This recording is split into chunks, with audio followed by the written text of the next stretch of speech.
Welcome to this week's Writer's Workshop. This week in writing, you are going to be writing about the spring. Did you know that winter's over and now it's actually spring?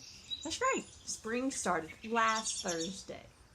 And with new seasons, we know that we can observe a lot of different things outside that are different. This week in Writer's Workshop, you're going to be going outside and using your senses to observe what's changed now that it's spring. You're going to write about what you see, what you smell, what you hear, and what you feel. You're going to be writing a descriptive paragraph about the spring. Now, before we jump into that, today we're going to kind of use it as like a background knowledge hook day. And I'm going to be reading to you two different books about spring to give us a little bit more information about spring and kind of get us thinking about the new season. First book, the title is The Four Seasons, Spring.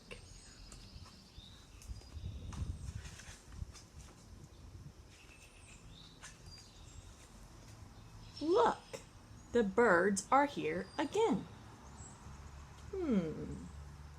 I'm going to use my background knowledge and make an inference about this. I know that we learned that birds migrate, and that means fly south in the winter. So the fact that this book says the birds are back again, I'm going to infer that they return from their migration. The sun's coming up earlier, and it's getting warmer. I want you to think to yourself, have you noticed that the days are getting warmer? Have you noticed maybe that the sun's coming up earlier? Maybe that has something to do with daylight savings time. The seeds we planted in the fall have sprouted and are flowering. Come and look at the tulips. And I know you guys, as part of your STEM lesson, planted some seeds last week. We can't wait to see how they start growing. In spring, it rains and the sun shines. It's so much fun to play in the rain. Have you ever heard the saying, April showers bring May flowers? It's true.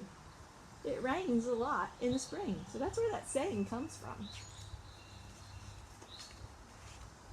Hey, Mom. Have we grown or did our clothes shrink? Yep, probably at your house you're getting out your clothes for warm weather. They probably don't fit you much like they did last spring. Lots of babies are being born.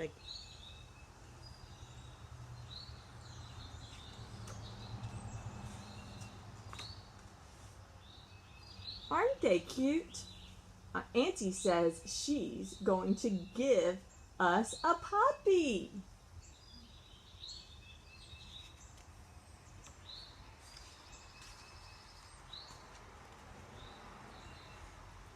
The strawberries are ripe and red. They're so good. That's such a fun activity to do in the spring, to go strawberry picking with your family. We've made a mural at school to welcome spring. So a mural is like a big painting on the wall. We learned about the word mural in one of our books we read during Reader's Workshop. After school, we walked through the park. It looks like it's raining flowers. It's not raining flowers, is it? Look closely at that picture. What do you think it is? I bet you can make an inference. I'm looking outside right now and I see lots of pollen. I bet that's what they're talking about. It looks like it's raining flowers. Must be all the pollen. It's not cold out anymore. We can go outside and fly kites. That's true. It's not cold anymore. It's getting warmer.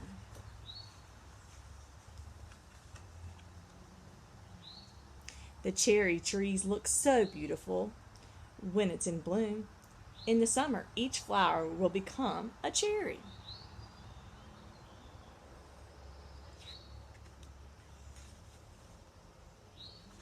That's the end of the first book. The Four Seasons, Spring. The next book that we're going to read is also called Spring.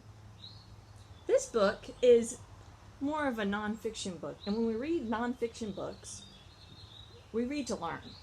And when we're reading a nonfiction book, we can notice different text features within the book. So while we're reading this one, we're going to look at different text features.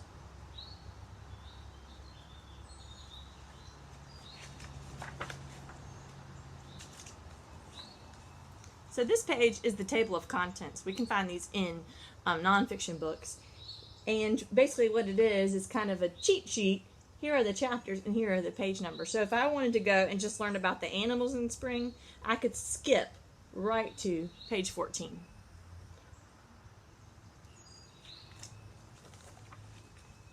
Spring is one of Earth's 4 seasons. Spring comes after winter. See how seasons is bold print? We call that like an important vocabulary word. The author of this book wanted to make sure that we knew that word. That's why they bolded it. It's like a special word. And later on, we'll be able to find the bold words in the back in the glossary. During spring, the sun rises earlier and sets later. Oh, I'm having a connection to the first book. They had the same information. When we have book to book connections, we call that text to text connections. Each day, the sun climbs higher in the sky and warms the air. Maybe you're making a text to self connection. Maybe you're noticing that the days are longer and the sun has more time to warm the earth. Sunshine melts the snow. Water drips from icicles. Ice melts on lakes and ponds. Not really in North Carolina, though. We didn't get much snow this winter. Strong winds blow thunderstorms across the sky in spring. Heavy rains soak the ground. Another connection, just like the other book. They talked about lots of rain in that book, and this book also talks about lots of rain. That's text to text. Sunshine and rain helps plants grow. Buds grow on trees and then open into leaves. Grass changes color from brown to green. Dandelions bloom. Look at that word. Bloom is dark. That means it's a vocabulary word. And think right now, what does the word bloom even mean? What does it mean? Think about it. Another thing I'm noticing about this book is it has real pictures. So when we have like real photographs, that's a text feature that we're going to see in nonfiction books. And it kind of gives us more information about what the author's saying. Stems poke above the ground. Flowers begin to bloom. Farmers plow the soil and plant seeds.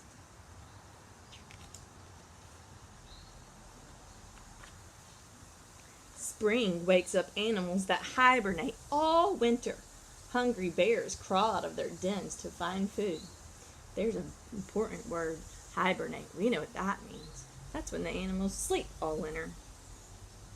Frogs swim up from the muddy bottoms of ponds. Snakes leave their winter shelters.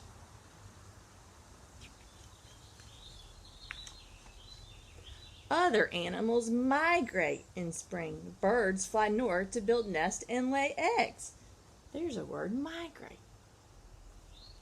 And they tell us what it means, to fly north to build nests and lay eggs. Whales swim north to feed in colder waters. Animals give birth to their young in spring. Deer have fawns. So I don't really know what the word fawn means, but I'm going to make an inference here. It says that animals give birth to their young in spring. And then the next sentence says deer, have fawns. So I'm going to make an inference here because I see a picture of a baby deer, and it talks about animals giving birth to their young. So I'm going to infer that a baby deer is called a fawn. Sheep have lambs. Ducklings and tadpoles hatch from eggs. Spring days are good for flying a kite, playing baseball, or planting a garden. Spring days grow warmer and warmer. Soon it will be summer. And summer starts the end of June. Alright, so here we are. This is the glossary. And all of the bold words that we saw within the book are here, listed in alphabetical order, and it kind of gives us a definition of what that word means.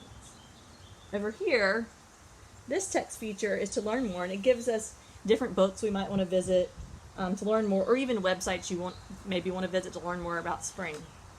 The last page in this nonfiction text is an index, and it's kind of like another cheat sheet. If we wanted to go and figure out more about tadpoles in spring, we could just skip right to page 19. If we wanted to go and read about eggs, we could go to page 16 and 19. Okay? That's the end of our 2 books that we're reading today.